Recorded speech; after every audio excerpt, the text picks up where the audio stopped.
I mean, I've always been interested in nature. Kind of Mother Nature's perfect animal, you know? Seeing Nile crocodiles and being kind of terrified. Welcome to the Nature Talks podcast.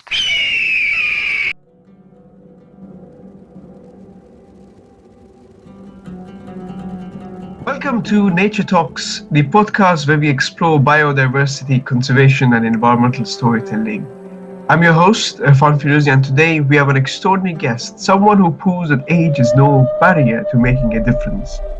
Joining us is Cash Daniels, a river conservationist and passionate advocate for protecting freshwater ecosystems. From starting river cleanups at just 7 years old to educating communities about plastic pollution, Cash has dedicated his life to saving our water resources, and his work shows us how one person, especially one young person, can inspire a tidal wave of change. Cash, welcome to Nature Talks. Thank you for having me. My pleasure. So, of course, your journey as a conservationist began when you were incredibly young, like my own self. And can you take us back to when you first became aware of the problems of, let's say, plastic pollution, and what basically motivated you to take action? Yeah, I'd say I originally got involved in conservation, again, when I was very young, when I was 7 years old. But before that, it's important to know I've always loved animals. I always loved getting out in nature, going hiking, going swimming, kayaking, fishing. Me and my family loved going to the river, going swimming, all that kind of stuff. And I love going to the aquarium. It was basically my second home at one point, going to see all the beautiful animals of this world. And one day we were at the beach on a family beach vacation, and I found a plastic straw on the beach. And once I found that straw, I was wondering, well, what's it doing there? Why is this on this beautiful beach? And then I went home, started doing research about trash and how it affects our planet. And I found out that 80% of all ocean trash actually starts on land and makes its way to the ocean from rivers. And the Tennessee River in particular is the most polluted with microplastics than any other river tested in the entire world. So after I found that out, I'm like, wow, this is a big problem. Somebody needs to do something about this. And I realized I am somebody. I can do something about this. So I talked to my mom and my family about doing river cleanups. So we started doing those just with us, my family. But then it started getting bigger. I'm trying to get the community out. So then I started talking to news outlets, podcasts, the newspaper, and started doing monthly cleanups with the community. And now I still do monthly cleanups, but I've been able to remove 46,000 pounds of trash out of the river.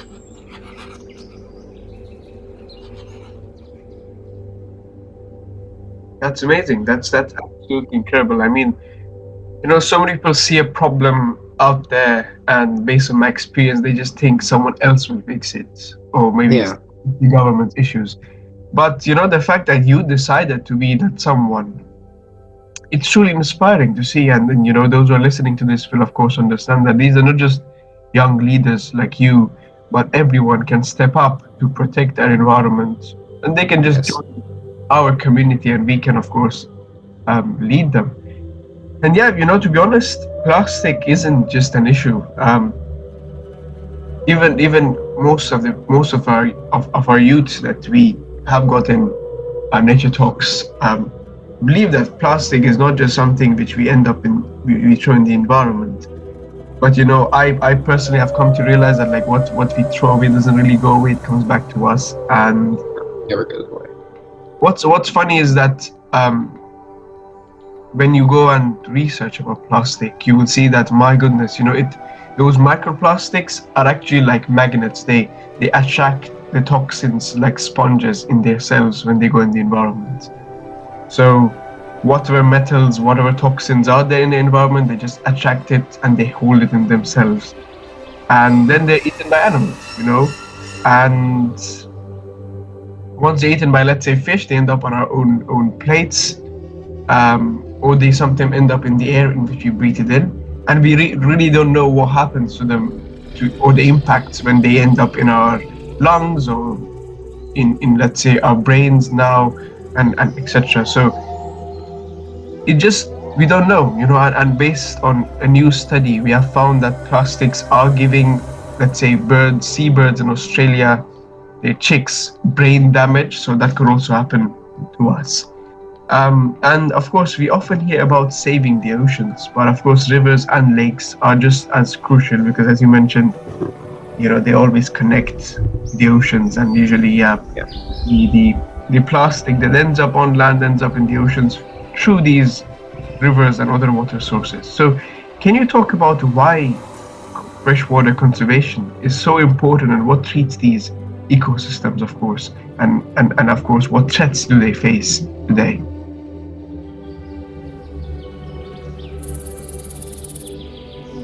Yeah, I'd say freshwater conservation is important because life can't exist without fresh water. We cannot drink from the ocean.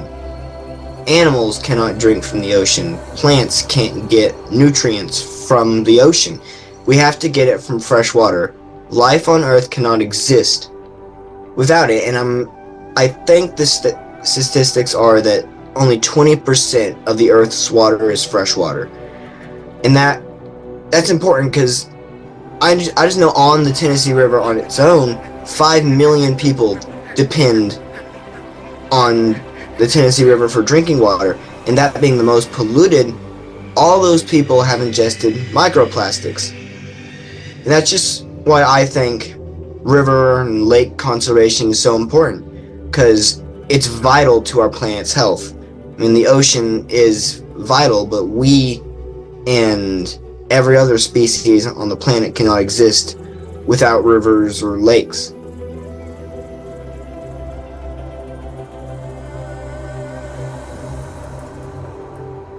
Yeah, that's absolutely true, because water is life, as you mentioned, and yet it is one of the most threatened resources on our planet because of pollution, climate change, and habitat destruction. All of it take a toll on it, and we are seeing over the years species that are a sign of a freshwater ecosystem, like freshwater crabs or freshwater shrimps, vanishing, which shows that our rivers, our freshwater systems are being completely destroyed. And all in that, of course, while of course Earth is covered in a small fraction of fresh water, just a very small percentage is accessible, because most of it are locked in glaciers and so on. Yeah. So and it's amazing here, because your work reminds us that protecting water sources isn't just about nature; it's about people too. Yes. And how a single person, no matter the age, can of course join in a river, clean it up, and make it brand new. And of course, many young people want to help the environment, but might feel like their voice doesn't matter. As someone who started taking action at a young age, what advice would you give to those kids and those teens who want to make a difference?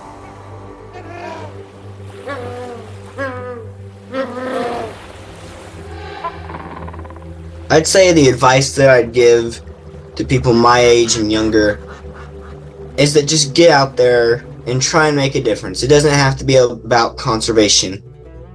You can be passionate about anything. As long as you're passionate about something and want to protect it, get out there and protect it. Because you can't protect something you don't love, and you can't love something you don't have experience with. So I would advise anyone listening to get out into nature, explore the world, and just get out there and try and make a better tomorrow. And just remember that kids may be a small part of the population, but we are 100% of the future. That's really true, and that's such a powerful message, because exactly, we have to always fuel our curiosity, fuel our connection with nature, to go out there and explore the fascinating world that surrounds us. Maybe you would all be the next scientists of the world, the next change makers of the world. No one knows. It's a very small world. And of course, no action is too small, whether it is picking up trash, raising awareness, or inspiring others to care. change always starts with one person willing to take the first step, and I think that's the hardest step. So thank you for what you're doing, Cash. It's amazing. And of course, advocating for the environment isn't always easy. I have been there. Have you faced any challenges along the way, whether it is skepticism, lack of support, or the overwhelming scale of the problem? And of course, how do you stay motivated?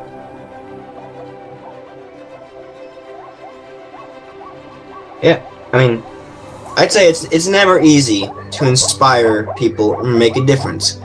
I'd say we all have our struggles. Me being so young, I can't drive. My mom has to drive me everywhere. I can't go everywhere I want. I have to depend on both our schedules. So that's it. And I'd say I haven't really faced much skepticism. Me being as young as I am, I don't have anything to gain from doing this. It's all about my passion for the environment and trying to make a better world. That's because I have been called an attention seeker by several people, but I just look past them, say they're jealous, and just keep making a difference. And I'd say I stay motivated by looking back at the difference I've made, looking back at how much I've helped this planet. Whenever I'm, down, I look back and say, I made a difference. I can do that. Don't stop fighting. That's true. I mean, to be honest, mostly when we do start our thing as a young age, you always come and get, oh, you're doing this for show off. Oh, you're doing this for, attention. But that's not really true, because we have seen, especially young people, we have seen the change over time. We hear the change from our parents, from our grandparents. We see what's the world getting into. Yeah. And I think the biggest challenge for me personally, I don't know about you, is that people nowadays feel very disconnected from nature. I live in a city. Why should I care about so-and-so environment out there? Or why should I care about so-and-so animal out there? I don't need them. I'm in a city. I've got my food in a supermarket. I've got my clothes from a supermarket, but I don't know exactly where it originates from, which is a struggle at times. But of course, sometimes it can feel we are up against the impossible odds, especially in global conferences. But as of course you have shown, many of the youth around the world have shown, persistence and passion can make all the difference. Following that dream is amazing. And of course, you have spoken a lot about how small actions can create a ripple effect. Can you share a moment when you realized the impact of your work? Maybe a story about someone who inspired you to take action.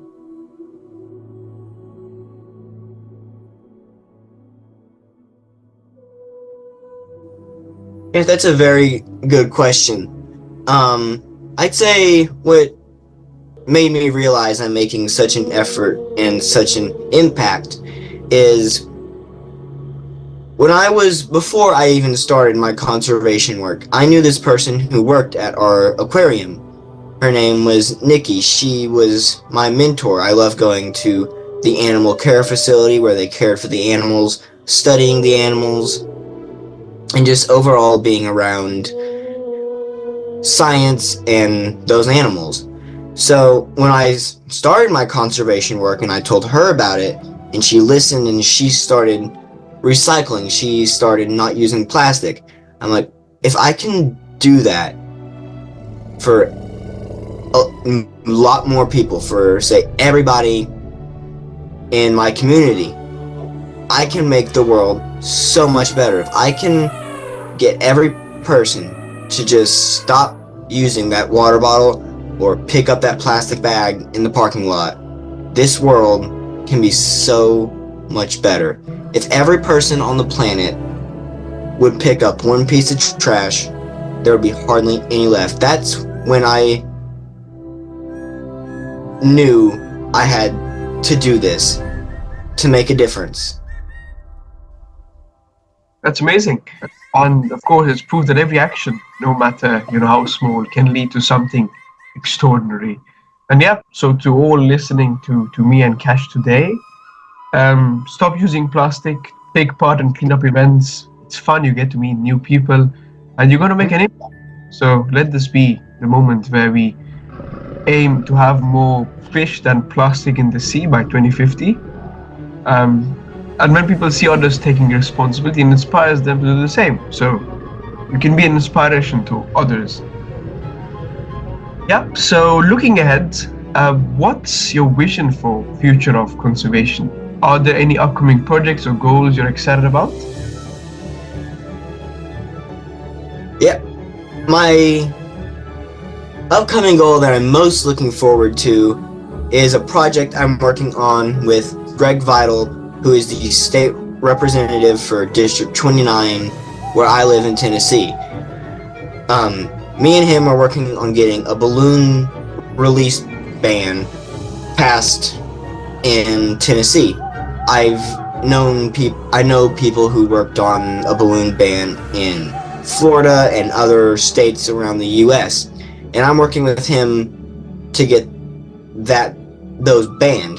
And that's something I think I also want to do when I get older, is maybe be a politician, because they're the ones who can make real change. They're the ones who can make new policies, make new laws to help combat plastic pollution. Because I know Greg and I know several other people who love the environment and love our planet. And especially in Tennessee, we are a very environmentally conscious state. We have a beautiful state. We have a beautiful country.